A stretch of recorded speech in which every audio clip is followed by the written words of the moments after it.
하나님께서 우리에게 허락하신 말씀은 열왕기하 12장의 말씀입니다. 열왕기하 12장의 말씀입니다. 열왕기하 12장. 제가 세 번역으로 읽어드릴 텐데요. 가능하신 분들 함께 읽도록 하겠습니다. 예후 제7년에 요아스가 왕이 되어 40해 동안 예루살렘에서 다스렸다. 그의 어머니 시비아는 브엘세바 사람이었다. 요아스는 여호야다 제사장이 가르쳐준 대로 하였으므로 일생 동안 주님께서 보시기에 올바른 일을 하였다. 다만 산당을 제거하지 않아서 백성이 여전히 산당에서 제사를 지내고 향을 피웠다. 요아스가 제사장들에게 말하였다. 주님의 성전에 들어오는 모든 헌금, 곧 일반 헌금과 의무적으로 부과된 헌금과 자원하여 주님의 성전에 가져오는 헌금을 모두 제사장들이 각 담당 회계로부터 받아서 성전에 수리할 곳이 발견되는 대로 그 수리할 곳을 모두 고치도록 하십시오. 그러나 요아스가 왕이 된 지 23해가 지나도록 제사장들은 그 성전에 수리할 곳을 고치지 않았다. 요아스 왕이 여호야다 제사장과 다른 제사장들을 모두 불러서 그들에게 말하였다. 어찌하여 아직 성전에 수리할 곳을 고치지 않고 있습니까? 이제는 더 이상 담당 회계로부터 돈을 받아두지 말고 성전 수리하는 데 쓰도록 직접 넘기게 하십시오. 제사장들은 이 일이 동의하여 제사장들이 백성으로부터 돈을 받거나 성전을 직접 수리하거나 하는 일을 하지 않기로 하였다. 제사장 여호야다는 궤를 가져다가 그 뚜껑에 구멍을 뚫어 주님의 성전으로 들여와서 오른쪽 곧 제단 곁에 그것을 놓았다. 그래서 문을 지키는 제사장들이 주님의 성전으로 가져오는 모든 헌금을 그 궤에 넣게 하였다. 그 궤가 헌금으로 가득 찰 때마다 왕실 서기관과 대제사장이 와서 주님의 성전에 헌납된 헌금을 쏟아내어 계산하였다. 계산이 끝나면 그 헌금은 주님의 성전 공사를 맡은 감독관들에게 전달 되었고 그것은 다시 주님의 성전을 수리하는 목수들과 건축자들에게 지불되었고 또 미장이와 석수들에게도 지불되었으며 주님의 성전을 수리하는 데 드는 나무와 돌을 사는 데와 그 밖에 성전을 수리하는 데 필요한 경비로 쓰였다.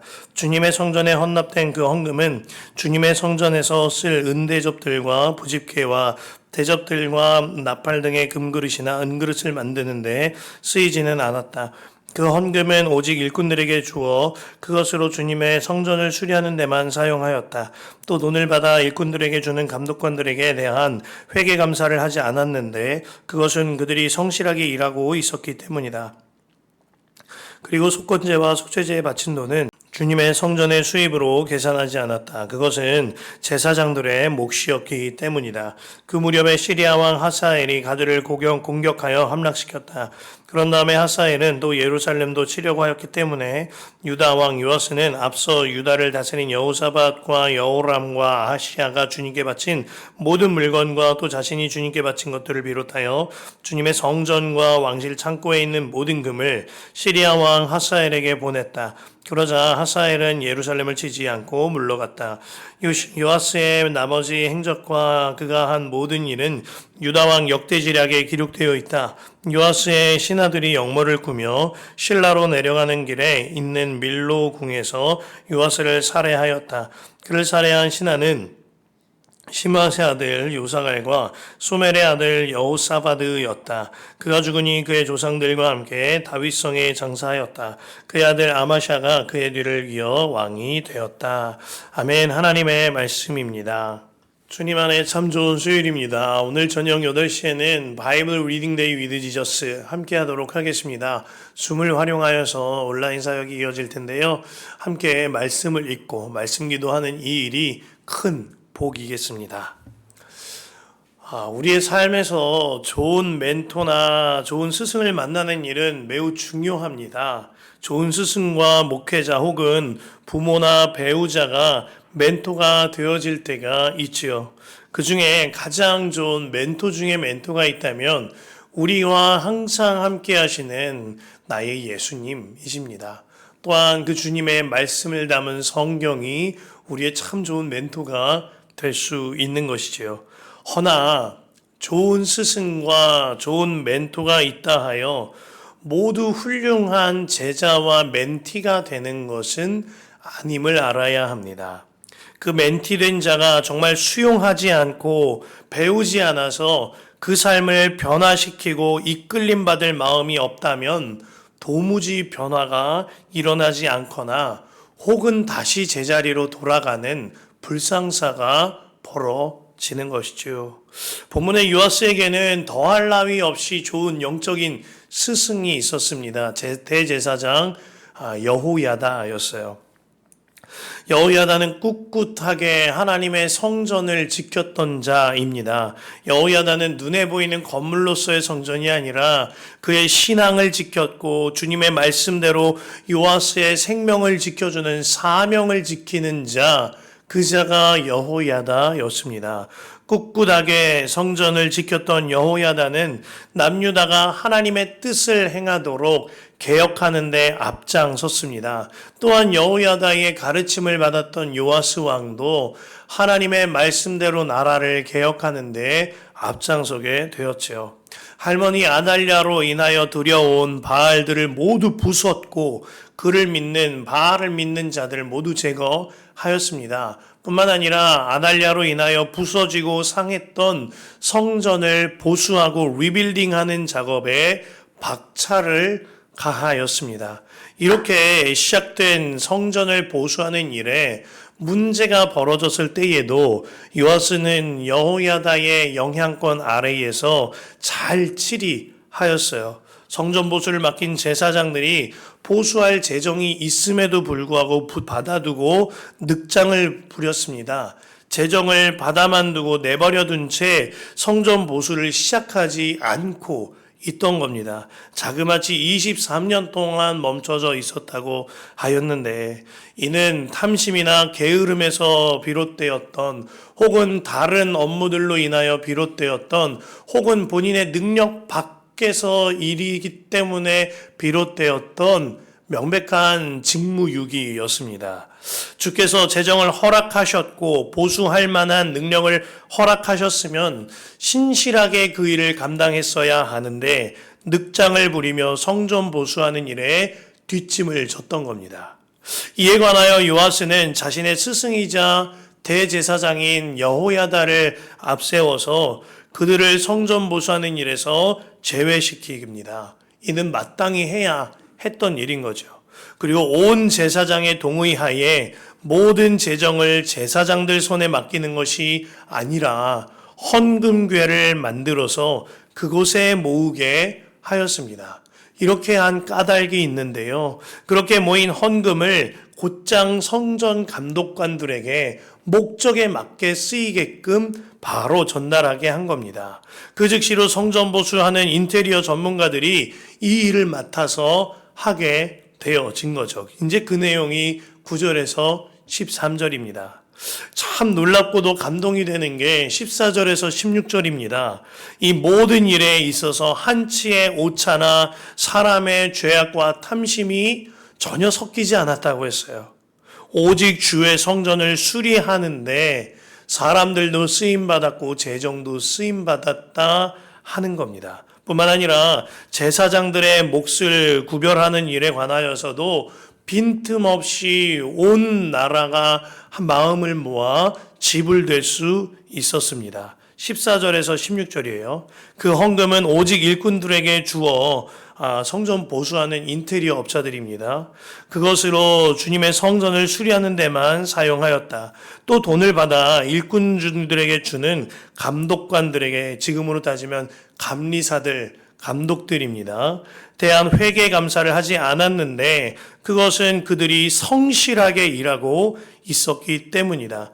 정직하고 성실하게 한치의 오차나 빈틈없이 신실한 공동체가 되어진 거죠. 16절에 그리고 속건제와 속죄제에 바친 돈은 주님의 성전의 수입으로 계산하지 않았다. 그것은 제사장들의 몫이었기 때문이다.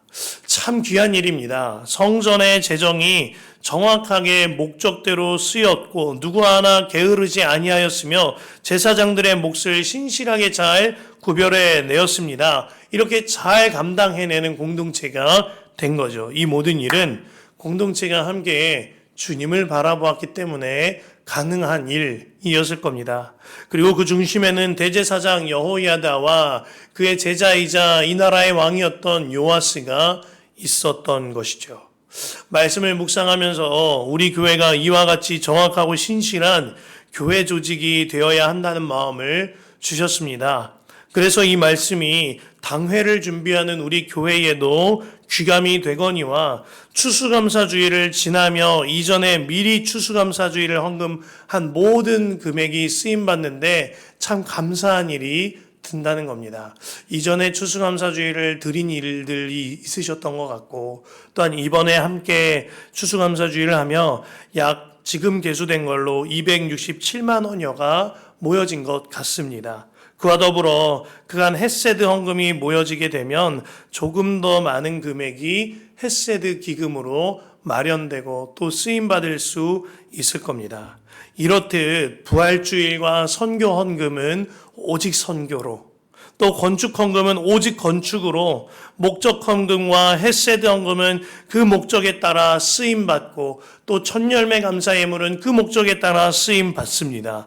우리 교회가요, 사실 아주 작은 교회 맞습니다. 하지만 하나님께서 이끄시는 대로 오직 주님의 말씀대로 이끌림 받고자 하는 것입니다.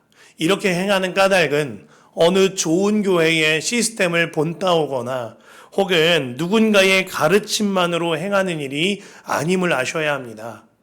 오직 주님의 가르치심을 따라 주님의 가르침을 받아 그 가르침대로 우리 교회가 세워지기를 원하는 우리의 마음인 것이죠. 그러나 이렇듯 정확한 시스템과 쓰임에 대하여서만 만족하시면 안 됩니다. 온 공동체의 원이 오직 주님만 바라보는 그러한 교회와 성도가 되어져야 하는 겁니다.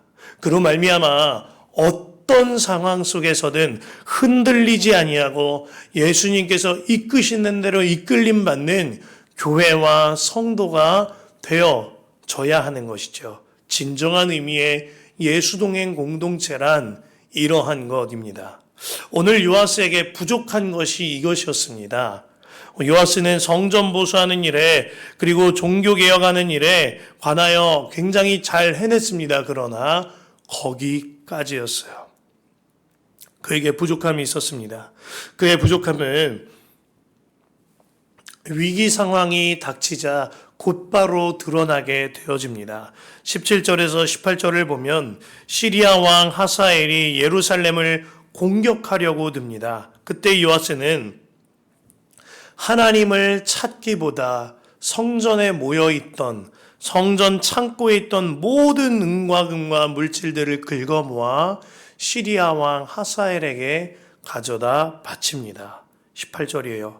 유다 왕 요아스는 앞서 유다를 다스린 여호사밧과 여호람과 아하시아가 주님께 바친 모든 물건과 또 자신이 주님께 바친 것들을 비롯하여 주님의 성전과 왕실 창고에 있는 모든 금을 시리아 왕 하사엘에게 보냈다. 그러자 하사엘은 예루살렘을 치지 않고 물러갔다.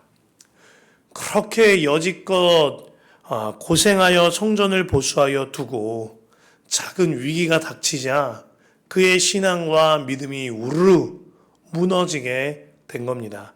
그로 말미암아 지금까지 성전에 모여있던 모든 금을 다 하사엘에게 가져다 바치는 불욕적인 외교를 펼치고 있는 거죠. 시리아의 왕 하사엘이 예루살렘을 공격하려 들 때에도 어디에도 요시야가 하나님을 찾았다, 하나님께 여쭤보았다 이런 기록은 없습니다. 이는 그가 하나님과 1대1로 인격적인 관계를 맺지 못하였거나 또한 깊은 교제가 이루어지지 않았음을 우리로 하여금 알게 되는 대목인 것입니다. 성경은 그의 한계에 대하여 이같이 말하죠. 2절 말씀에 요아스는 여호야다 제사장이 가르쳐준 대로 하였으므로 일생 동안 주님께서 보시기에 올바른 일을 하였다. 다만 산당을 제거하지 않아서 백성이 여전히 산당에서 제사를 지내고 향을 피웠다. 2절 말씀을 개역개정은 이렇게 말합니다. 요아스는 제사장 여호야다가 그를 교훈하는 모든 날 동안에는 여호와 보시기에 정직히 행하였다. 여호야다의 영향권 아래 있을 때에는 주님 보시기에 정직하고 선하게 행했다는 조건부가 붙은 선행이었던 겁니다. 이것이 나의 복음, 나의 하나님이 아니라 누군가의 하나님, 누군가의 복음을 통해 듣는 신앙의 한계점임을 깨달아야 합니다. 요아스에게는 훌륭한 스승과 또 훌륭한 가르침이 있었어요. 그러나 요아스가 스스로 하나님을 찾지는 않았단 말입니다. 교회에서 합심 기도할 때에는 기도가 잘 되었지만 개인 기도하지는 못했던 거예요. 그로 인하여 위기가 닥쳤을 때 속절없이 무너져 버린 신앙이 되어진 겁니다. 깨달아야 합니다. 그저 주님을 아는 정도로만은 안 돼요. 뿐만 아니라 공동체의 하나님, 목회자의 하나님, 누군가의 하나님 정도로는 안 되는 겁니다. 전에 들은 이야기 정도로 만족하시면 절대로 안 된다라는 겁니다. 만약 우리가 천국 가서 예수님 만났는데 예수님 말씀 많이 들었습니다. 이렇게 하면 너무 민망하지 않겠습니까? 혹은 우리 목사님께 들은 그분이시구나 하면서 예수님을 마주하면 너무 민망한 상황인 것이지요. 나와 예수님 간의 1대1 관계가 맺어져야 합니다. 예수님과의 인격적인 만남을 통하여 그분과의 더욱더 친밀한 교제로 말미암아 예수님과 동행하게 되어지는 나의 예수님, 나의 복음으로 교제하는 친밀한 교제가 각자의 삶 가운데 마음 가운데 이루어져야 하는 겁니다. 초대교회는요, 지금 같은 행정 시스템이나 예배당마저도 없었습니다. 신학교도 성경책도 없었죠. 게다가 엄청난 박해 가운데 있었습니다. 그럼에도 불구하고 복음이 전 세계적으로 급속히 퍼져 나갔습니다. 왜 그럴까요?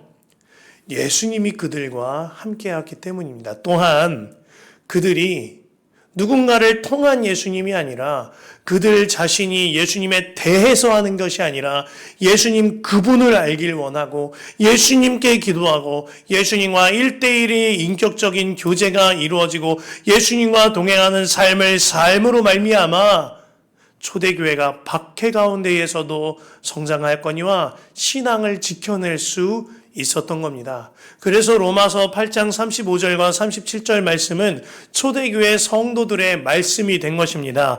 누가 우리를 그리스도의 사랑에서 끊으리요? 환난이나 곤고나 박해나 기근이나 적신이나 위험이나 칼이랴. 37절에 그러나 이 모든 일에 우리를 사랑하시는 이로 말미암아 우리가 넉넉하게 이기느니라. 아멘입니다. 주님과의 인격적인 만남과 친밀한 동행이 이루어지니 어떤 시험이 와도 넉넉하게 이겨낼 수 있었던 것이죠. 중국이 공산화되던 1949년에 중국 기독교인의 숫자는 중국 정부에서 추산한 자료대로 70만 명에 불과하였습니다. 그 후 중국 교회는 철저한 핍박을 받습니다. 선교사는 모두 추방되었고 교회의 문은 닫혔고 신학교들은 모두 폐쇄가 되었습니다. 특히 1966년부터 이어진 문화 대혁명으로 인한 기독교인들은 혹독한 박해를 받아야 했습니다. 이윽고 1980년 던사오핑에 의하여 중국의 문이 개방되었을 때 중국 안에 어떤 기독교인들이 남아있겠나? 모두 다 사라지지 않겠나 하는 세계의 기독교회의 우려가 있었습니다. 그런데 너무나 놀랍게 그 사이 그 기간을 지나면서 약 30여 년 동안 오직 예수님을 고백하는 중국 그리스도인이 그 안에 5천만 명 이상이나 되어졌던 겁니다. 그로 인하여 전 세계교회가 깜짝 놀랐습니다. 그들이 예수님 믿을 자유도 없고 핍박만 있던 이때 그토록 폭발적인 복음 전파가 가능했던 이유는 하나입니다. 첫째로 예수님이 그들과 함께 하셨어요. 또한 그들도 주님만 바라보았습니다. 예수님이 그들과 함께 하셨고 또한 중국교회 성도들이 핍박과 환난과 기근과 적식과 칼 속에서도 나의 예수님, 나의 복음, 오직 주님만을 바라보며 주님과의 친밀한 동행을 이루고 살았던 겁니다. 그리하여 성경도 예배당도 목사도 없었지만 놀랍도록 성장할 수 있었던 거죠. 열쇠는 나의 예수님과 나의 복음이 고백되어져야 하는 겁니다. 저 또한 누군가의 예수님, 누군가의 하나님을 참 많이 동경했던 일이, 참 많이 사모했던 일이 있습니다. 그분처럼 주님과 친밀하고 싶고 어떠한 사람처럼 주님과 동행하고 싶은 마음 굴뚝 같은 적이 있었습니다. 그래서 늘 질문하고 찾아가고 여쭤보고 괜히 연락하고 메시지 보내고 제가 존경하는 목회자에게 그렇게 행한 날이 있었습니다. 그런데 그때마다 돌아오는 답변은 너무나 한결같은 거예요. 주님만 바라보세요. 주 예수님만 바라봅시다. 예수님만 바라보며 기도합시다. 이따금 제 마음에 적적한 적도 있었습니다. 누군가를 통하여 예수님 만나고 싶었거든요. 그런데 지금 이제야 깨닫게 됩니다. 그 길이 제가 살 길이었거니와 그 길이 제가 가장 축복받는 길이었던 겁니다.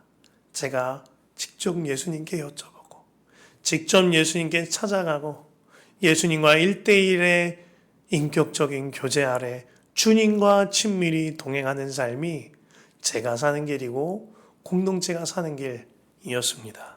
사랑하는 성도 여러분, 본문의 요아스가 못한 일, 저와 여러분들은 할 수가 있습니다. 주 예수님께서 여러분과 항상 함께 하십니다. 우리는 그 예수님만 바라보면 되는 것이지요. 담임 목사를 통한 복음, 여러분 소용없습니다. 누군가를 통한 예수님, 부질없는 일입니다. 나의 예수님, 나의 복음이 되어지는 역사가 저와 여러분들에게 완전히 이루어지기를 바랍니다. 그리하여 오직 주님이 가르치시는 대로 가르침받고 이끌림받는 저와 여러분, 우리 교회와 성도가 되기를 간절히 축원합니다.